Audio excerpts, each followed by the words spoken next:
Hello, আমি লেখাস kitchen থেকে বলছি। আজ আমি আপনাদের কাটি কাবাব বানিয়ে দেখাবো। আমি এখানে হাড় ছাড়া 200 গ্রাম মুরগির মাংস নিয়েছি।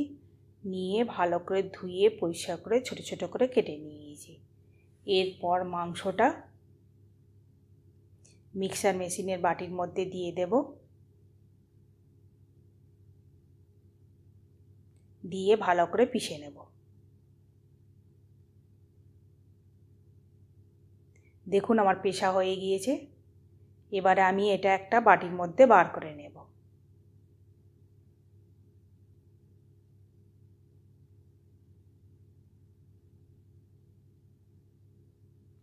4 চামচ ছোলার ডাল আগে থেকে সিদ্ধ করে রেখেছি। 2 চামচ ধনেপাতা কুচি, 2 চামচ পেঁয়াজ কুচি, একটা কাঁচা লঙ্কা কুচি, হাফ চা চামচ নুন, হাফ চা চামচ গরম মশলা, হাফ চা চামচ গোলমরিচ, হাফ চা চামচ গুঁড়ো লঙ্কা, হাফ চা চামচ আদা রসুন বাটা। মশলাগুলো সব ভালো করে দেখে নিন। 6টা কাজু বাদাম, 1 চা চামচ পোস্ত, 50 গ্রাম সর্ষের তেল। এরপর সিদ্ধ করা ছোলার ডালটা মিক্সার মেশিনের বাটির মধ্যে দিয়ে দেব।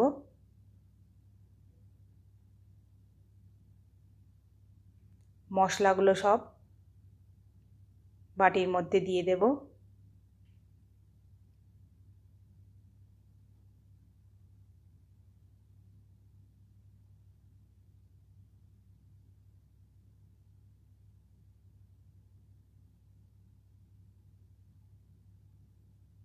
কাজু পোস্তটা দিয়ে দেব।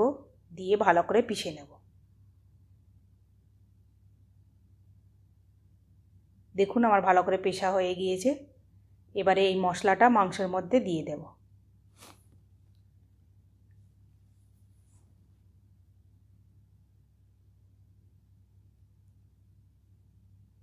দু চামচ সর্ষের তেল দেব।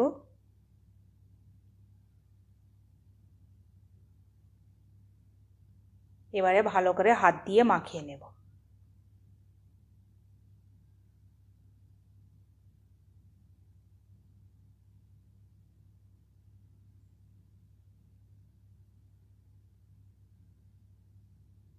দেখুন আমার মাখা হয়ে গিয়েছে।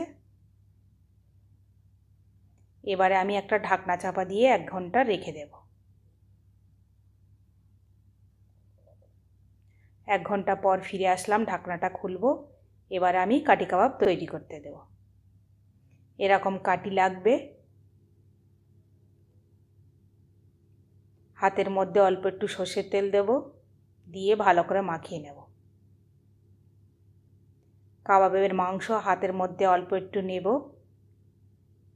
নিয়ে ভালো করে গোল গোল ঘোরাবো। এই কাবাবের মাংসটা কাটির মধ্যে দিয়ে ভালো করে গোল গোল ঘুরিয়ে লম্বা করে দেব।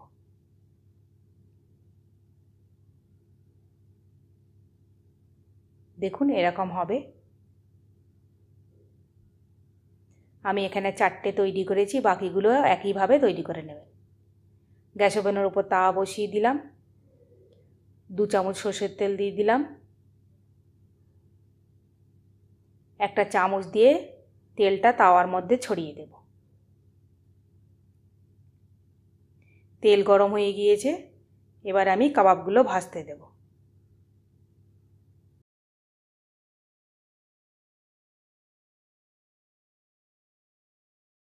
সব কটা কাটি কাবাব তাওয়ার মধ্যে দিয়ে দিলাম। একদিকটা লাল হয়ে গিয়েছে, আবার আমি উল্টে দেব।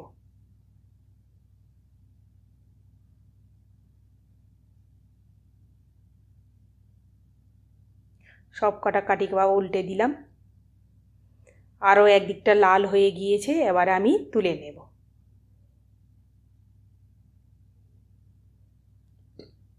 এবার আমি একটা প্লেটে বার করে দেখাবো।